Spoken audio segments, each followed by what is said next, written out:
Pokemon Go is what's known as a freemium game. Free to play, but there's a lot of ways to spend money to get ahead. And it's easily the most expensive game I've ever played, with my total spend, including travel, well over $100,000 in the last 6 years. So to make myself feel better about that, today I wanted to check out some of Pokemon Go's most expensive Pokemon ever released, to prove, in fact, that this game is far from free to play. And there's no better example than a $360 mythical Meltan. Nowadays, this Pokemon is pretty much free and easy to get. Just send one of your mons to Pokemon Home, open the mystery box, and you're set. But back in 2018, when Meltan was first released, things were different. This new mythical came out alongside the Pokemon Let's Go Pikachu and Eevee video games, and it was one of the most financially cunning decisions Pokemon has ever made using Go. Since Pokemon Go went so viral, many people who play it don't exactly play the main series games as well. So to convert Go players into main series buyers, Pokemon hatched a genius plan to leverage this new mythical. Meltan was released for free globally in a special research storyline, but there was also a new item in the game,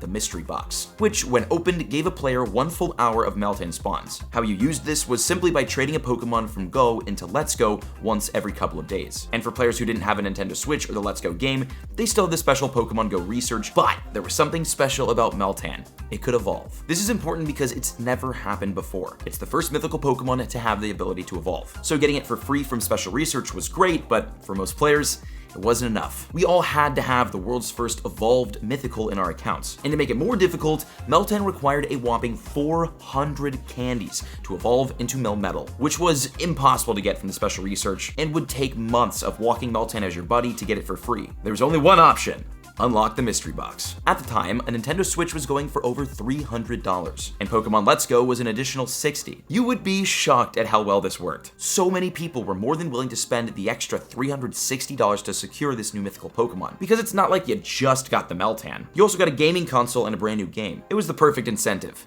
But it wasn't the only one. On February 5th, 2019, Shiny Meltan was available for the first time ever. And the fact that you could catch it from the mystery box made it one of the most accessible Shiny Mythicals ever, if you owned a Switch. This brought another huge wave of people over to Nintendo Switch into Pokemon Let's Go. A new mythical is one thing, but a new shiny mythical? Now that's worth $360. This wasn't the only time Pokemon Go used a new sparkly mythical to bring up profits. In fact, most shiny mythical Pokemon have been paywalled in one way or another. Like, probably the single most annoying mythical to ever get, and one that you had to pay for, Shiny Jirachi. This Pokemon was actually triple monetized through Pokemon Go, which is incredible. Players had to pay to get it first, pay to get the shiny first, then pay to get the shiny in general, making it one of the game's most expensive in history. Jirachi was first released as a part of GoFest 2019, which was before global GoFest events existed. So if you wanted to be amongst the first to capture this new exclusive mythical Pokemon, you had to pay $25 to access the event and hundreds to thousands of dollars to fly and stay in the city of Chicago to play the event. I will say this event was absolutely incredible, and the experience of it was absolutely worth the price. But the FOMO strategies with mythicals was very clear here. Release them first for high-paying players willing to travel for events, which makes the game look good, then release it for everyone else months later. Jirachi was later available globally in August of 2019, which gave GoFest attendees about 2 months of FOMO flexing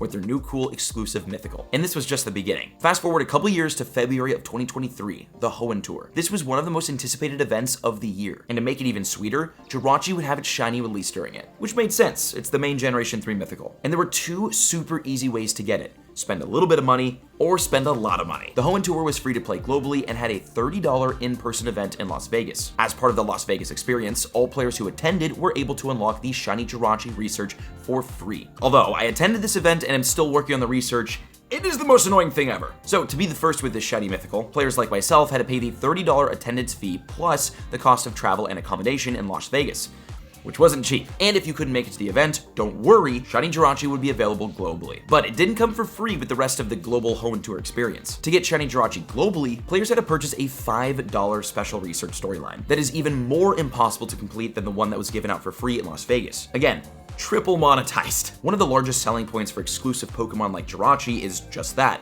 they're exclusive. They're baked in FOMO, which is fear of missing out. Pokemon Go programs players to feel like they need to catch every single Pokemon. It's literally the catchphrase of the franchise, gotta catch them all. So releasing exclusive Pokemon first at major in-person events has become a constant strategy used by Pokemon Go, which keeps players coming back to them year after year, myself included. Like one of the cutest mythicals in the game, Celebi, which was only double monetized, so it's not as bad. Celebi was released first during Pokemon Go Fest 2018, which to Pokemon Go's credit was one of the best events ever. This was a $20 ticketed event, and again, since it was before the pandemic, was the only Go Fest experience of the year.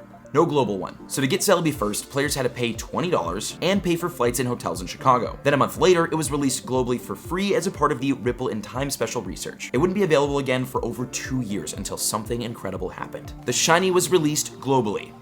For free! Yes, during the Secret to the Jungle event in December of 2020, Shiny Celebi was available through special research for free for everyone. Now, granted, this was a promotional event to hype up the Pokemon Netflix movie, but who cares? We all got the Shiny Mythical for free from it. Fast forward another 2 years, and Celebi was available for a third time, but now is back behind a paywall. In February of 2022, the global Johto Tour event went live for a nice $12, which honestly was a great price considering how much you got from the experience, which included a special research storyline that gave everyone one single encounter with Celebi. And this wasn't the only exclusive Pokemon released during this specific event that everyone had to pay for. Once completing the Celebi research, players were given a second, even more exclusive one, the Masterwork Research Apex, which featured encounters with not one, but 2 brand new and incredible Pokemon, Apex Shadow Lugia and Apex Shadow Ho-Oh. This was a really difficult research to complete, but since it was only available to Johto Tour ticket holders, spending that $12 was a no-brainer for most people. 1 exclusive mythical and 2 brand new Shadow Apex legendary Pokemon? I have way too much FOMO to miss out on that. And this is how most of Pokemon GO's coolest Pokemon end up getting released, which is really what makes the game so expensive. Like back in March of 2020 during the I Drive to Investigate event. This was a global and free event which featured special and themed spawns, hatches, and raids, all centered around the release of a brand new mythical Pokemon,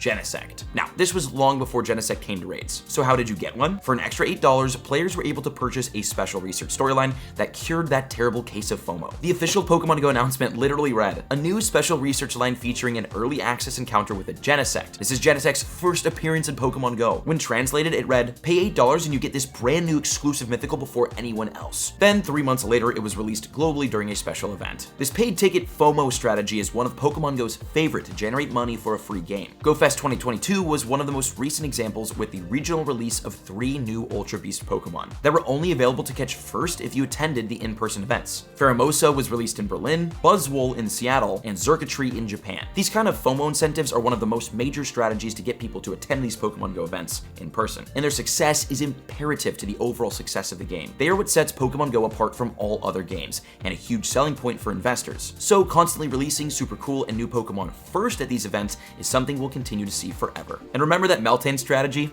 Also something we'll continue to see, and something we saw recently with one of the newest additions to Pokemon and Pokemon GO, Gimmighoul and Goldango. Gimmighoul released on February 27th, 2023 in a way we've never seen before. To get this Pokemon, players had to own a Nintendo Switch and the newest Pokemon game, Pokemon Scarlet and Violet, which had released a couple months prior. You'd then have to connect the 2 games in your settings and send a gift from Pokemon GO to Pokemon Scarlet and Violet, which would give you a new item, the Coin Bag. Using the Coin Bag works the same way as the mystery box with Meltan. Opening it spawns the Pokemon for 1 hour. Then you could catch your Gimmighoul. It also has an evolution, Goldango, that I still don't have, because evolving it is an absolute pain unless you have like a ton of people. But it's free to do, which is kind of nice. It just takes forever. Well, it's kind of free. Like with Meltan, it takes a lot to evolve it, and having a Nintendo Switch makes it possible. And actually the cool thing with this Pokemon is 1, you can trade it. So if your friend doesn't have a Nintendo Switch themselves, you can give them one. And 2, there's a brand new thing called a Golden Lure Module, which you get after 5 days of sending gifts to Pokemon Scarlet and Violet. And when used, it sometimes spawns Gimmighoul for everyone to catch. And everyone in the area, regardless of if they have a Nintendo Switch or not, can spin the golden Pokestops and receive coins to evolve their Goldango. So it's still really exclusive, it's just a bit more fair for everyone. Do you have any of these expensive Pokemon in your account? Let me know in the comments below. Thank you for watching, and good luck getting those exclusive mons.